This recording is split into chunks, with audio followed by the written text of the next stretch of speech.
الكلمة لسيد قوري عبد القادر.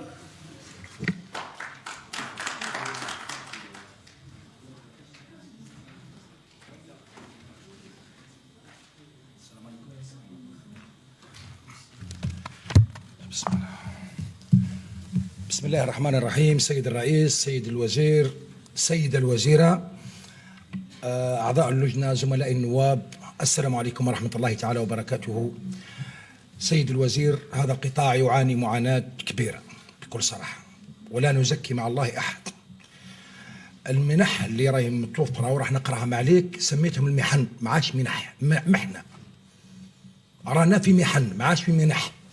منحة البطالة، عندي واحدة من العائلة، امرأة عندها زوج أولاد، واحد ماستر وواحد ليسونس، تخرجوا 2016. واحد خدام ينوض على 7 نهار في رستورون، نهار في قهوة، نهار في مرمى، نهار كذا. مرة خدم 20 يوم في رستورون سيرة وفي لاسيرونس، محروم من المنحة. والآخر ينوض على 11 تاع الصباح، مبروك عليه. هذه هي المفهوم نتاعها. شوف كاش تسخها عندك سيدي الوزير. المنحة الأخرى تاع الزوجة، قبل ما تجيب الأولاد تدي 5 دنانير، 500 فرنك المنحة. كاش المنحة 500 فرنك؟ ما عادش عندنا درك. 510 دور، وال10 دور ما كانش. شباب صغار معنا هنا برلمانيين ما يعرفوهاش ال10 دور، وما زالت 550. باه، وكي تجيب الأولاد تدي 60,000. هما كلاهما دمار الاثنين. 60,000 ما تجيبش كوش. الساشي تاع الكوش 104,000. الناس راهي تدي في 200 يورو 300 يورو المنحة، وحنا رانا مازال في الدينار وال100 تراك وال10 دور. كذلك مقارنة يعني ببعض المؤسسات راهم يدوا 600 للمرأة، يدعون انهم مؤسسات ربحيه واقتصاديه، وهو الربح ما كانش على بالي بها المؤسسات. يدوا 600 جزائريين كلها. المحنه الاخرى، المنحه، منحه الاطفال، لوكاسيون فاميليال، 30,000 و60,000. بالله عليك قول لنا هي 30,000 ولا 60,000 برك؟ في الواد ولايه المغير خلصوا 30، الواد 60. اسعى سيدي الوزير ودير عليها هذه. علاش واحد يتبع في التعليمات تاع وزير سابق لا داعي لذكر اسمه في سنه مش عارف ايه، كلها من سنه 85 84 94، وكلها قضى عليها الدهر.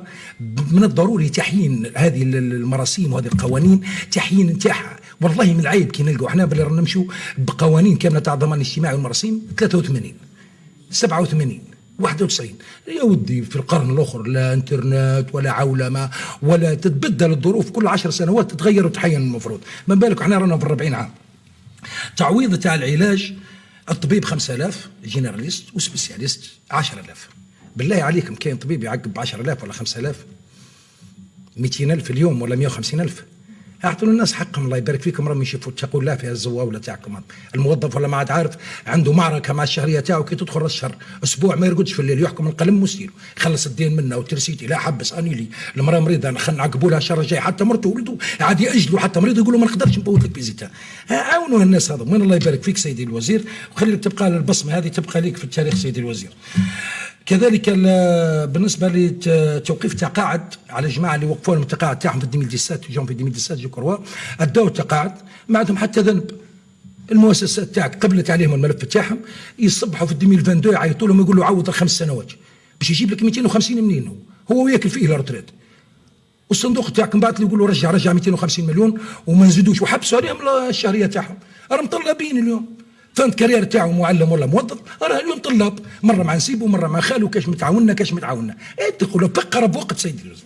باهي، بالنسبه لمنحه المنطقه اللي هي من 1989 تاع لا زون بريم دو زون، اللي راهي مبنيه على السالير دو باز، اللي عنده 30 واللي عنده 20 ولا 25 على السالير دو باز. بقات هذيك المنحه كيما راها، جات له 150,000 بقى في 150,000. السالير دو باز كان 150 ولا 200,000، اليوم راه وصل حتى ل 2 ملايين اليوم سالير دو باز. شوفوا كاش تحينوها ولا تريقلوها سيدي الوزير. باهي،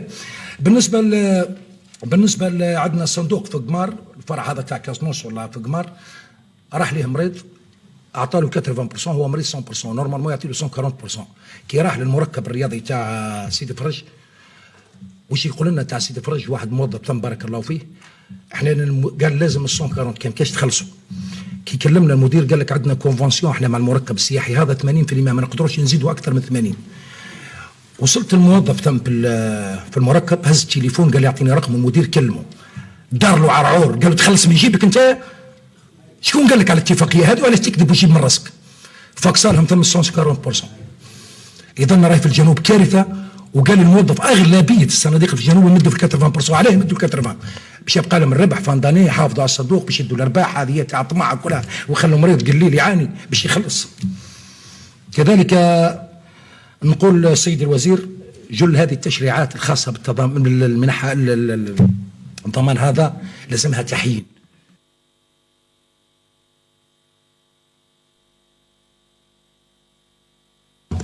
والله شيء يشرف الجزائر. شكرا للسيد النائب.